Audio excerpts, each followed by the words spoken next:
Hello everyone. Thank you for watching the video.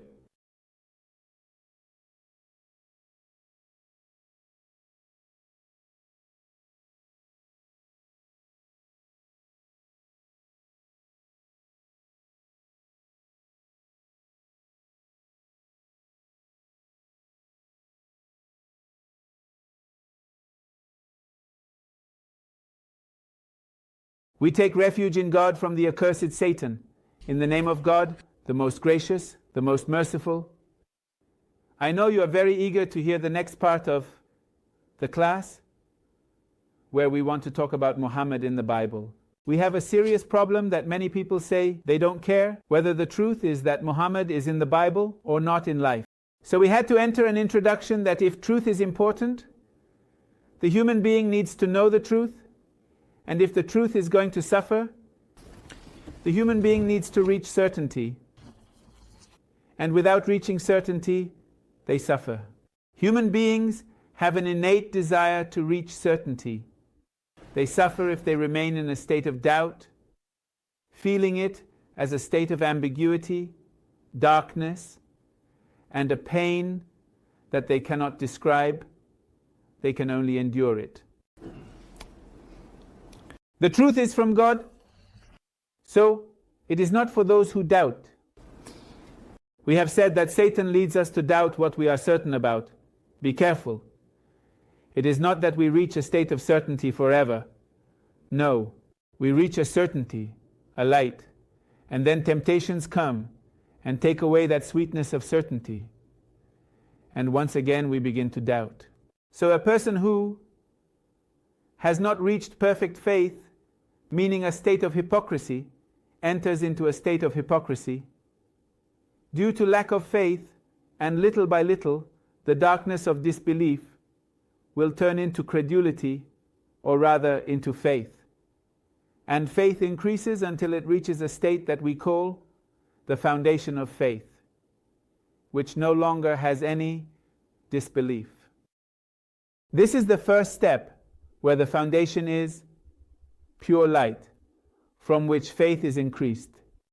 At this point, it is the first moment that the person no longer has hypocrisy, because before they had some doubt, which eventually led to complete doubt, meaning they no longer have faith. So the state of doubt is like this, and the state of faith, faith is like light. It increases, and doubt increases. I reached a point where you no longer have faith. It is pure disbelief.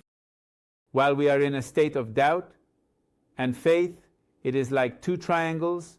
As faith increases, doubt decreases until you reach faith. So sometimes we are going down, sometimes going up in that state, which means we are always in hypocrisy. There are even people who come to faith and then, by committing sins again, return to doubt, and may even become unbelievers through their actions. It means rising and falling in the state of faith and between hypocrisy, disbelief, or faith, depending on our attitudes. Ready? Then doubt increases. The person loses faith, and doubt comes to us. The question is good, but doubt is bad. Note that these are two different things. The question, when you treat it as access and the key to knowledge, is perfect. In Islam, we do not have a dogma of faith, we do not have forbidden questions, but there are people who reach a state of doubt and remain content with their doubt, saying, I will continue with my doubt. It is an illness. Moreover, there are people who enjoy doubting and leading others to doubt. It is a psychological state of a disease. So Satan is like this. He has doubt, he has no faith, and he wants to make everyone doubt. Doubt deceives us, doubt kills us, doubt breaks our faith and hope. Truth, the key to tranquility. A person reaches the truth. For example, look at 2009. You have food, water, everything in your backpack, but you are lost in a jungle.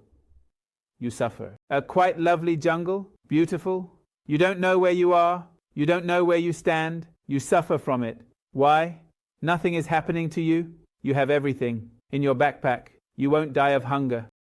Let's suppose it is a jungle that has no animals, wild, nothing. It is a perfect jungle. But when you are lost, you suffer. Each one of us has experienced this. We have gone to a very nice place to enjoy, to spend time, to stroll, and suddenly when we get lost, we have suffered quite a bit, or we have lost someone.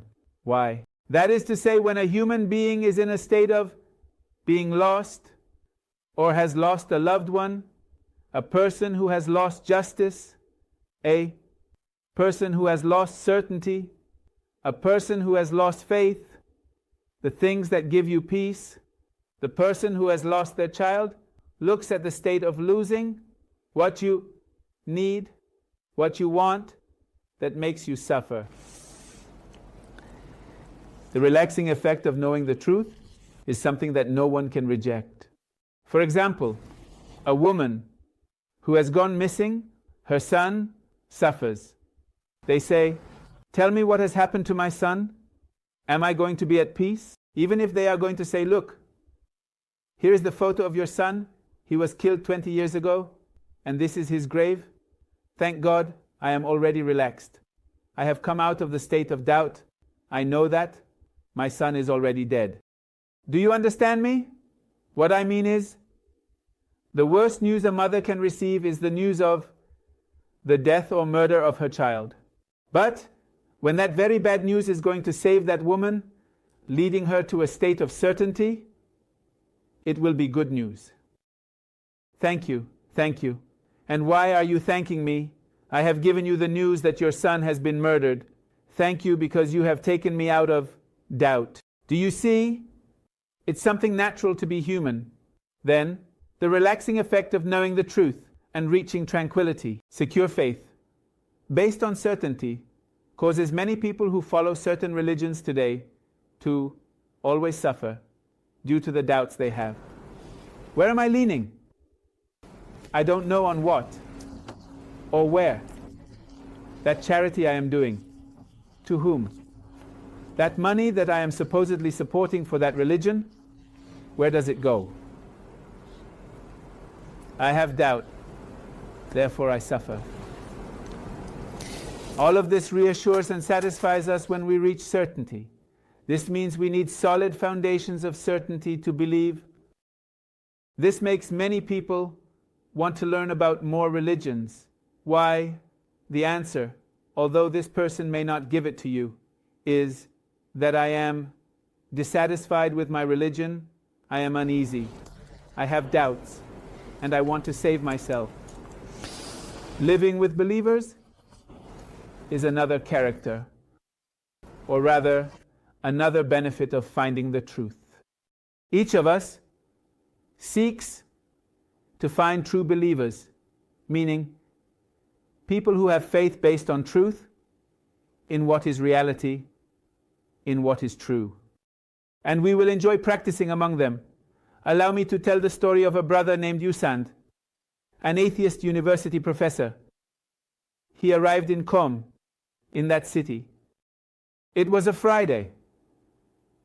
Perhaps an atheist professor is listening to us now. Atheist. So I said, "Look, professor, let's go to the sanctuary of Fatima. They hold the Friday prayer there in the mosque. Come on, can you let me go?" I said, "Well, God is for everyone, let's go." I took him, and the person looks without voodoo, without illusion, without anything. We already went. Look, what is prohibited is to bring a person who is not a believer into the mosque, but it is not mandatory to prevent it. I entered and he entered.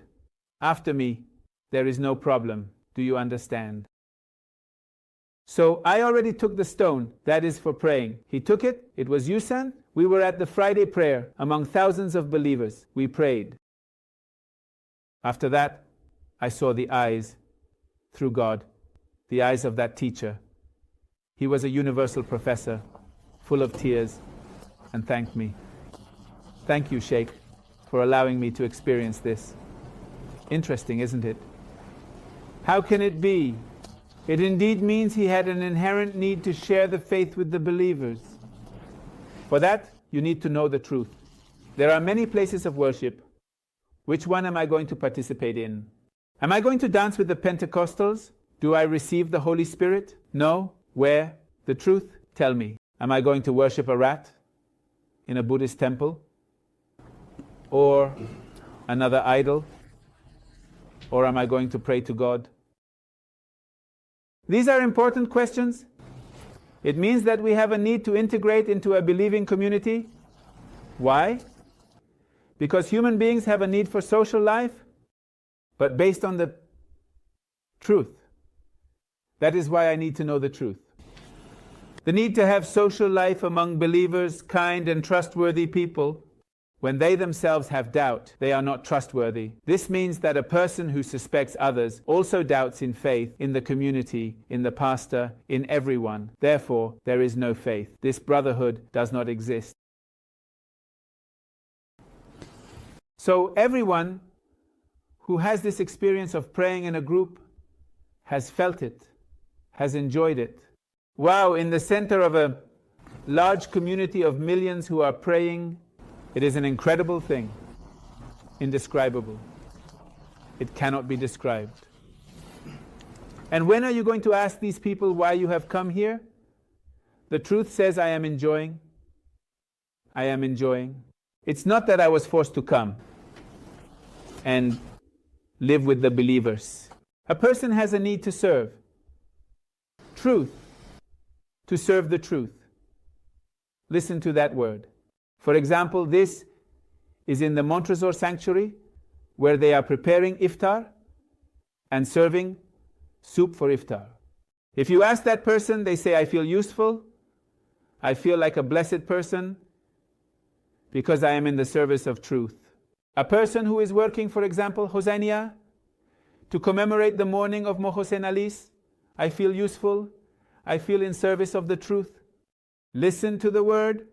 It will be among the believers in the service of truth. That will give us peace. There are many of these photos where the person feels like you sent, a wonderful feeling. They are joyful, they are happy being among the believers.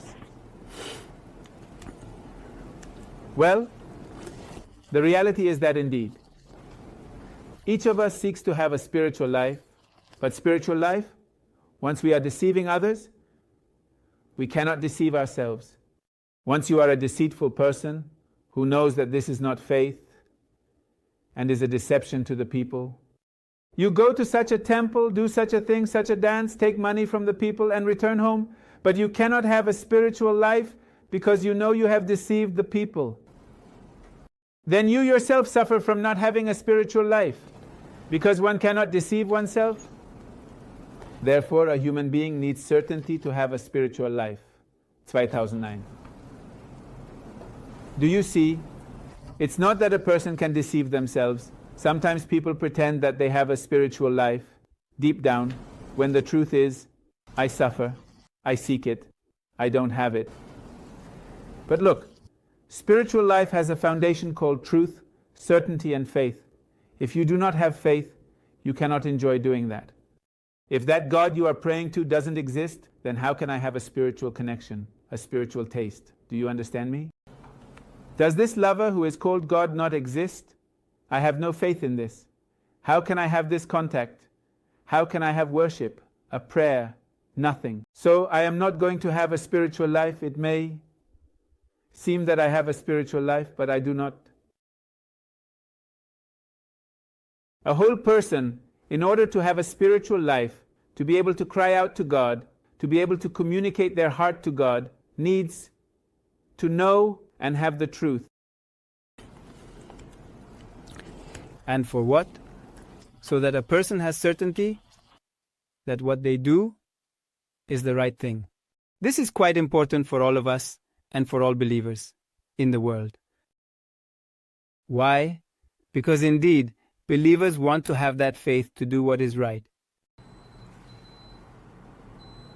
In these photos, we can see how people are enjoying having a spiritual life.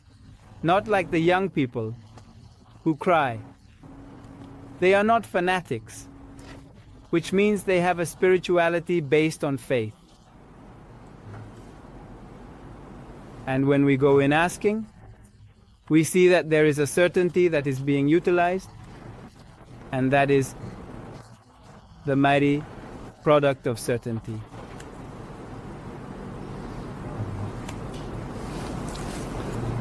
The person will enjoy the religion they have through certainty. This means that these solid arguments lead us to have certainty, based on intellectual and logical arguments.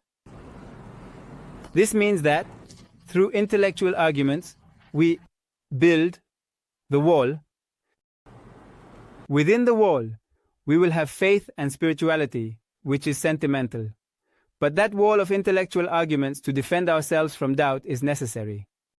Some people say no, it's just that we are talking about intellectuality. Through intellectual arguments, one cannot feel something spiritual.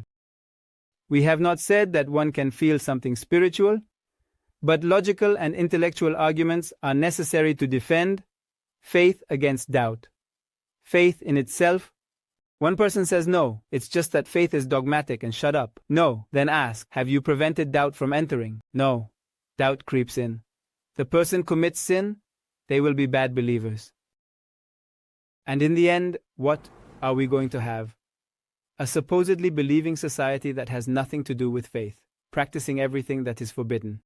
And I will ask him what the difference is between some societies that supposedly follow a religion and those who are unbelievers in life and practice, in how they are stealing natural resources. An atheist president steals just the same as a supposedly believing president. The truth will set you free from many things. Doubt chains us in ambiguous darkness. Truth hurts, lies kill, but doubt tortures. That is true. Once again, the truth hurts. That is true. Sometimes, knowing the truth comes at a cost. But a lie is like a remedy that is not a remedy, and it will ultimately harm you, because you will continue with your illness once you inject it. That hurts. But it will save you. It will heal you. But doubt tortures. I did that on purpose. I put the photo that is on the internet. This means that even people who are not, we could say, believers, have this. They have these things very clear. This indicates that it is not only about Islam, but is something innate to human beings. 1. A person who suffers from doubt is like a dead-end street with no way out. Darkness without lights. Many people have these questions. Who am I? Where do I come from and where am I going? Who am I? My identity. I need the truth, a true answer. Where am I? Here. What am I doing and where am I going? It is important. Human beings need to know that truth to find peace. If you do not know the truth, you will suffer. Therefore, it is important to know the truth. What we are saying at the beginning of this fight is that it is important to know the truth or not. Some say, oh, let me live the life I have. Let live. No, you cannot live peacefully. You will suffer. Those questions. The truth will free you from the identity crisis, from identity itself. It is better to speak the painful truth that then heals than to invent comforting lies that ultimately kill. This needs to be said to many youth and religious leaders who, because of their interests, concealed part of the truth and did not tell their followers. So, what happened?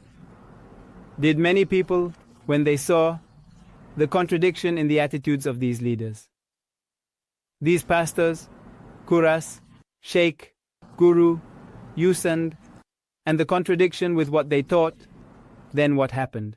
Many people, have turned away from the truth because of those individuals, as they concealed part of the truth for their own interests. That is important. There are many university courses today that only seek to teach you the truth, supposed truths. It doesn't matter. But I say, the search for truth is in fashion these days. For example, that was from a course at the university that supposedly addressed these questions. Well, a false conclusion that they say is not. That's Darwin's evolution. Things like that. Well, anyway, if we're going to talk about perfection, we do agree, right? Evolution. Do they say why we are born? We need the truth. Why do we live? We need the truth. Why do we die? Why do we cry? Why do we seek? Why do we discover? Why do we laugh? Why do we dream? Why do we feel? Why? Because in all those questions, we need the truth. Look, brother, come here. I'm going to tell you a lie. No, I don't want to hear the lie. I want to hear the truth. Well, why is it important to know the truth? Conscience. That is what we will ask tomorrow. Why is it important to know the truth? Write it down. First, conscience seeks to know the truth. It is like a quest for human conscience. Knowing the truth gives meaning to life, and life will be more joyful and more significant. Life without purpose is disappointing and vain, and a person without a goal in life suffers from emptiness in their life. Concern for an infinite future requires a true response. What will happen to me in the future? I want to know the truth. Innate and natural desire to defend the truth, so I need to know the truth. Who is guilty? Who is oppressed? Who is the oppressor? Innate hatred of falsehood and everything that is a lie against the truth. A human being has that. Therefore, they need to know the truth. The innate desire to reach certainty is an innate desire of being human. The innate hatred of doubt and ambiguity that every human being has for doubt. The relaxing effect of knowing the truth and arriving at the truth, secure faith. This reassures us and satisfies the need for social life among true believers, kind and trustworthy people. This is only achieved through knowing the truth. I really need to know the truth. For what exactly? To have a spiritual life based on faith and certainty, to act rightly. Is the money I am paying to the church going to God's pleasure? Or is it just lining the pockets of that priest? These are important questions. The truth will set you free, and the truth will free you from the identity crisis. So it is important to know the truth. Everything we have explained. One must choose between truth and falsehood. If we are asked why you are a Muslim, we say, look, in the Holy Quran does not speak of religions. According to the Holy Quran, we only have one religion, inna dina, which is the religion of God, Islam. The only religion sent by God is Islam. Prophet Noah, what religion did he have? Islam. Adam, Islam. Muhammad, Islam. Salah. What does it mean? Look, brother, it's so simple. Do you now believe in the coming of Imam Mahdi? Yes. Do you believe in the second coming of Jesus? Yes. Are you a believer in what is to come in the future? Yes. So, the Prophet Noah, peace be upon him, was he a believer in those who were to come? He believed in Jesus, believed in the Prophet Abraham, Moses, Muhammad, believed in Imam Ali, Imam Hassan, Imam Hussein, Imam Sajjad, Imam Baqir, Imam Zain al-Abidin. What is the problem? It means that God sent only one religion. The beliefs were the same. All the prophets believed in one God. In the same prophets and the Imams they all believe the same. So, why is there a difference between the laws? The laws gradually helped the masses, or rather, indeed, each group of the followers of the prophets to grow. They gradually grew and reached a spiritual level where they could receive the perfect law. How so? You enter mathematics in the first grade of primary school. You study mathematics. In the last semester of university, in the USAN mathematics program, you also receive mathematics. Does that math contradict the math you learn in the first year of first grade? It doesn't contradict it, but it's not the same. Why does it say that a child's level of understanding is different from the level of understanding? Human beings perfected themselves this way. They were able to understand that they must indulge a little in these material pleasures.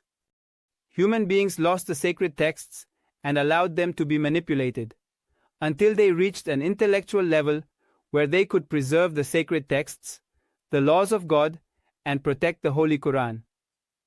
The Holy Quran is intact without manipulation. Yes? So the law came, and it is the same. Muhammadan halal law. What is permitted during the time of the Prophet Muhammad is permitted until the Day of Judgment. Bird, we go to Muhammad Harum in the Joma. What was forbidden during the time of the Prophet Muhammad is forbidden until the Day of Judgment. If usury was prohibited during the time of the Prophet, bribery was also prohibited, and theft was prohibited. Fornication, adultery, and homosexuality were prohibited until the Day of Judgment and will continue to be prohibited. Ready. If one cannot marry, for example, a sister or half-sister, a mother-in-law, or close relatives, then one can never marry until the Day of Judgment. Those are very clear, and the rules. So, inna dina. The only religion before God is Islam. Very clear. So, what is the struggle? The struggle is between truth and falsehood. What does that mean? The truth is God. Who is the truth? What is the path of truth? To obey God, to recognize that truth. If He is all-powerful, if He is your Creator, if the Day of Judgment is the same, He is the judge. The witness of today is the judge of tomorrow. And He is all-powerful, and has absolute power to take you to hell or paradise. Then, you must obey Him. Period. Submit to Him. This clearly means to acknowledge the truth, so being with the truth means submitting to God. This is called Islam, submitting your will to God. Therefore, the religion of all the prophets, from the beginning to the last, was Islam. We all must be Islam. Muslim. Muslim means the person who has accepted the will of God. Well, I have accepted it, and I am going to worship God, obey God. Then God says to serve me and your neighbor. You must say no to your ambition, to your ego, to everything we would call material desires. So, are we going to see what the falsehood is? In another way, it says, I do not want to acknowledge God. I consider myself in a state of pride, like Satan, who will not bow down, who will not disobey God's command. What will he do? He says, I am who I am. I am what? The person who feels better than other human beings. Listen to it. That is the key to falsehood. Does a person say I am better because of my race, my ethnicity, my eye color, my skin color, color of what? This is falsehood. Feeling better, or in such a place, a position, where I will not acknowledge the truth. I will not submit before God, is the path of falsehood. Very clear. So the struggle throughout history was between them. You accept the truth, you will be with the prophets, or you seek your own interest. Your ambition means serving your passion, obeying Satan. Here we have faith, certainty. Here we have doubt. This means that behavior here is based on certainty. Behavior thus continues based on doubt. Superstitions, assumptions, theories. 2001. Look, temptations are doubts. Satan will tempt you that through that sin you will enjoy. You fall into sin and then come out with a wounded conscience. You will not enjoy it. It means that for a moment you are supposedly going to enjoy, and then comes the temptations, doubt. So there are two different paths, the path of truth, the path of falsehood. If you ask me, you are a promoter of the fact that I am a promoter of the truth. It's not that you follow the religion of Mohammedan Islam, Hamidian, Mahometan, I don't know what, and we follow Christianity, and we have another faith. You should learn, I don't know, to respect other religions. Brother, wait. That's not the struggle. Wait. When we are going to evaluate a person's faith, whether they are a believer or not, we will ask, Lord, to what extent does each of us have some knowledge of the truth? To what extent do you put into practice, recognize in practice, that certainty, that truth that you have? According to this, you are a believer. Well, now each person knows many things about the truth. One must not lie, one must not steal, one must not, one must not, one must not, one must, one must, one must. These are truths that you are certain of. To what extent do you fulfill this? You are a believer in the presence of truth. This is called being a Muslim. It may be that that person has never known the name of Islam, but God would help them, even if in this life they have not reached the point of becoming a Muslim. After death, God says, look, you have fulfilled all the truth you knew, so I will give you the opportunity to know the more complete truth, which is to recognize these prophets. To recognize this is to recognize all the Imams. Entering paradise means that your great-great-grandmother, who died a Catholic but fulfilled the norms she knew, 2009. We are talking about truth and falsehood, the religion of God and the religion of Satan. It doesn't matter what title he had.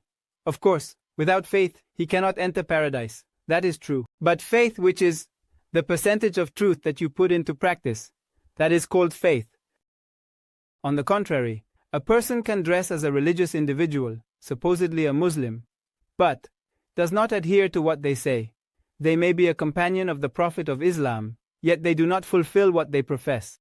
That person is at the bottom of hell. So, if we are going to say, who is in paradise? Who is in hell? The believer is in paradise.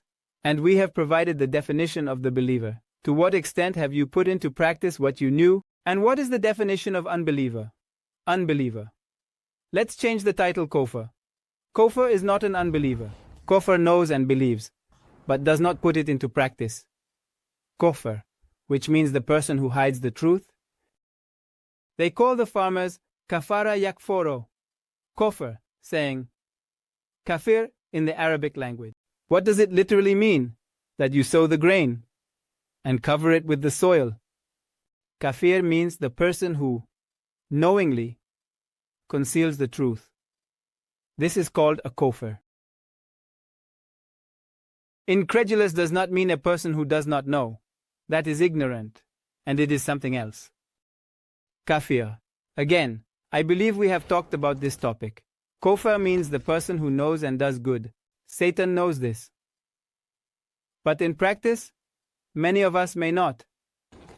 That is why Aliyah from the Holy Quran and narrations of the Prophet of Islam state that the person who receives usury dies as a disbeliever. Kafir means going directly to hell. Why? Because the Holy Quran says that a person who takes usury declares war against God. They announce war against God and His Prophet. That is usury, that is exploitation. So a person who receives usury or pays usury has that sentence in Islam before God. Not only Islam. So when we talk about Islam, we are not talking about a religion, a place, just the Arabs and that's it. No. Why doesn't God send the Prophet Islam to go out to a city in Latin America? That's not the issue. The issue is whether you are with the truth or against the truth. Come on. This is what matters.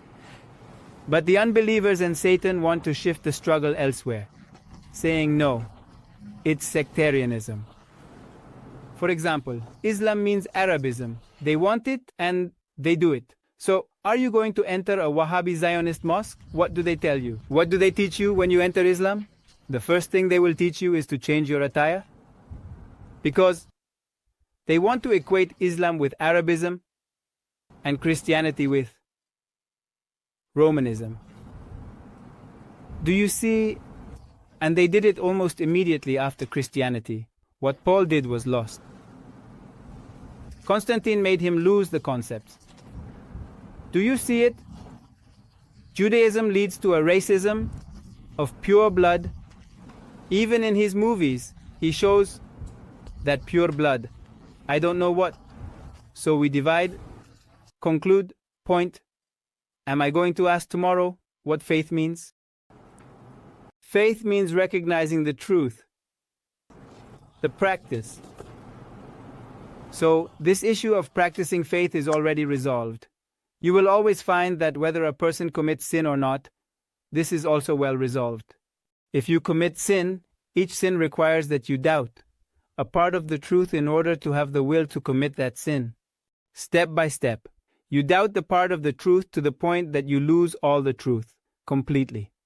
This means that committing sins helps you to stray from the faith.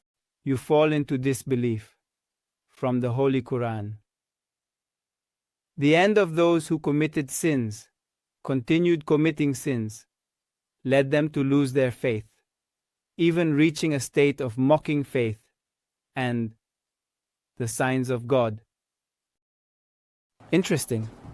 So, one must choose between truth and falsehood. Very clear. So that struggle is the struggle that must be made. Does the name of the Prophet Muhammad exist in the Bible or not? It is important if it is part of the truth. We must know it strongly and bravely. We are not cowards.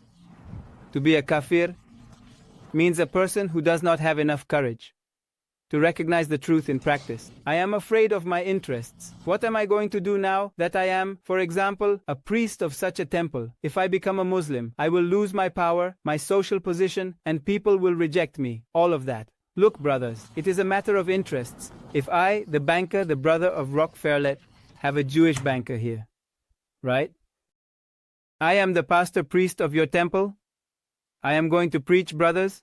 If you want the fire of God, put your money in the offering plate of the brother we have here, who always helps me. He has bought me a helicopter. He always buys my ticket to go to Las Vegas to participate in conferences with the great pastors. A lot of things. If I indeed come to the realization that, in fact, the brother of mine is actually a usurer, then what happens when I want to say all of that? I am exposing myself to the danger of losing power, money, and everything, and the Lord has 5 newspapers, and already knows my weak points. And sometimes these will lead the religious to fall, in order to record these falls. Look, sir, you have these when you speak. You know we have everything well recorded. Isn't that ugly? What you have done is on YouTube, right? How about that? So these are hypocrites. The first sin that leads you to this is not only rejecting the truth, it also helps you to have weaknesses in the future that will cause you to lose the truth. A true leader who must guide society on the path of truth should not have weaknesses. He must be just. Therefore, Wali Fari must be the leader of a country. A political president leads to downfall. Why do politicians have weak points? When I was mayor in such a place, I stole so many things, he already knows. And the brother was my partner. So each one has to be paid to keep the situation well calm and controlled. They say no? Well, then. But the truth has its cost to pay. That is today's lesson. Tomorrow we continue. Malecón, Matudo's room in the Maracota.